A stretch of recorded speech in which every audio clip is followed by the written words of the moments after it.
کہ خذ العفو وأمر بالعرف وأعرض عن الجاہلین، اس کی تشریح یہ ہے صل من قطعک واعف عمن ظلمک واحسن الی من اساء الیک، یہ ہے اس کی تشریح۔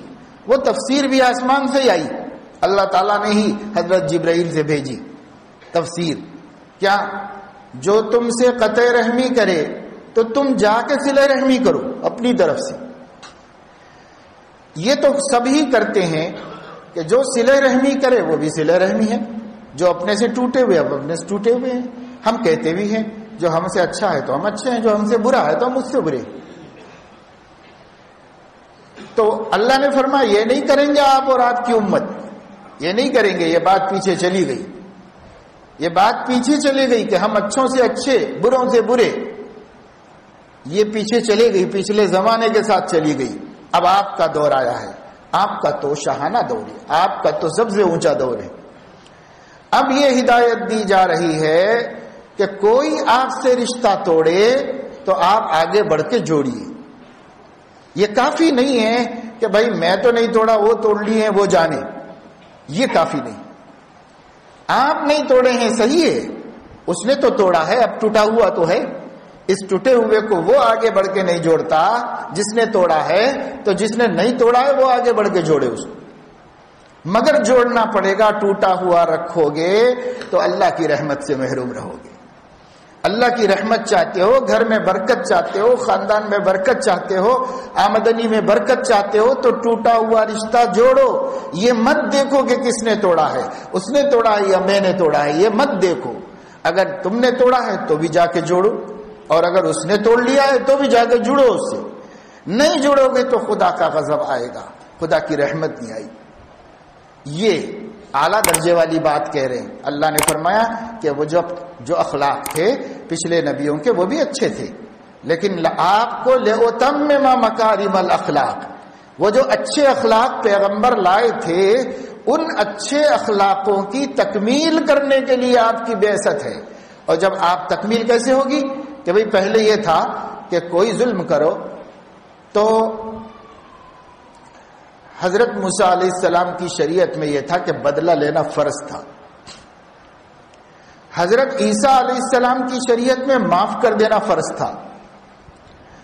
حضرت محمد صلی اللہ علیہ وسلم کی شریعت میں بدلہ لینے کی اجازت دے کر معاف کرنے کی ترغیب دی گئی کہ تمہارا یہ معاف کرنا اللہ کے قانون کی مجبوری سے نہ ہو، تمہارے اپنے اخلاق کی بلندی سے ہو۔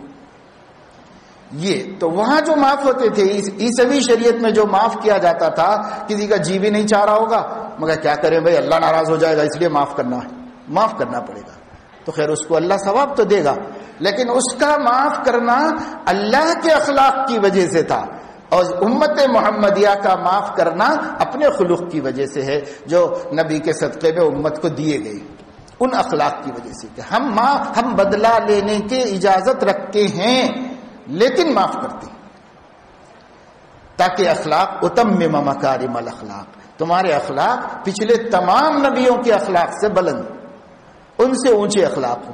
تو اس کو اونچا ایسا بنا دیا اللہ پاک نے۔ اجازت تو دے دی کہ بدلہ لے سکتے ہو، لیکن ترغیب دی کہ معاف کر دو۔ تمہارا اللہ معاف کرتا ہے، تم بھی معاف کرو، معاف کرنا سیکھو، معاف کرنے کی عادت ڈالو۔ تمہارا نبی بھی معاف کرتا ہے، تمہارے نبی کے اصحاب بھی ایک دوسرے کو معاف کر دیا کرتے تھے۔ اب اللہ بھی معاف کرنا چاہتا ہے، نبی بھی معافی کو پسند کرتا ہے، نبی کے 1.25 لاکھ اصحاب بھی معافی کو پسند کرتے ہیں۔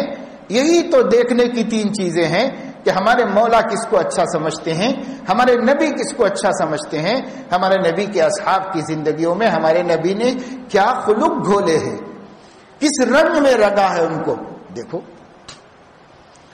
کسی کی بیٹی پہ حملہ کرنا اور اس حملے کو اس کی جان کے چلے جانے کا سبب بنا دینا کیا کوئی معمولی جرم ہوتا ہے؟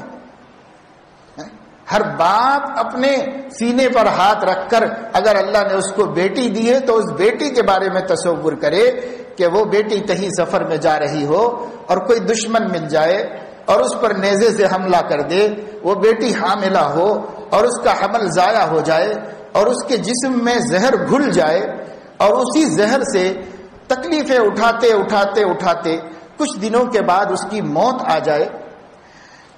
کوئی باپ اپنی بیٹی کے بارے میں اس منظر کو سوچے.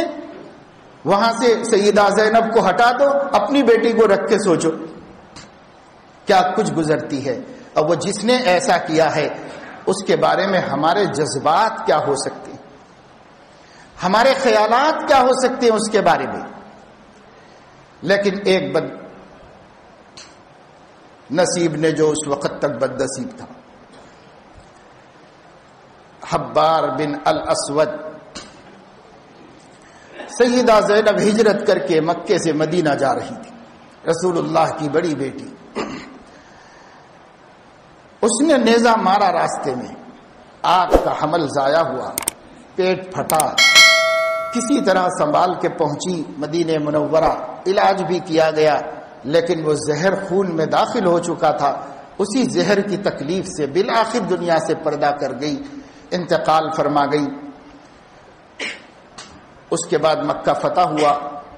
اللہ کے نبی نے 15 آدمیوں کی بلیک لسٹ جاری فرمائی کہ ان کو چھوڑا نہیں جائے گا, اور یوں فرمایا کہ جس کو جہاں نظر آئے وہیں قتل کرو, یہاں تک کہ کعبے کے پردے کے پیچھے چھپا ہوا ہو تو بھی قتل کرو, معاف مت کرو.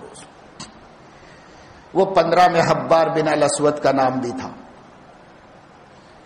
لیکن حبار کو ایسا موقع مل گیا کہ وہ چھپتے چھپاتے صحابہ کرام سے بچتے بچاتے, کہیں نبی بیٹھے ہوئے تھے تو وہاں پہنچ کے سامنے کھڑا ہو گیا.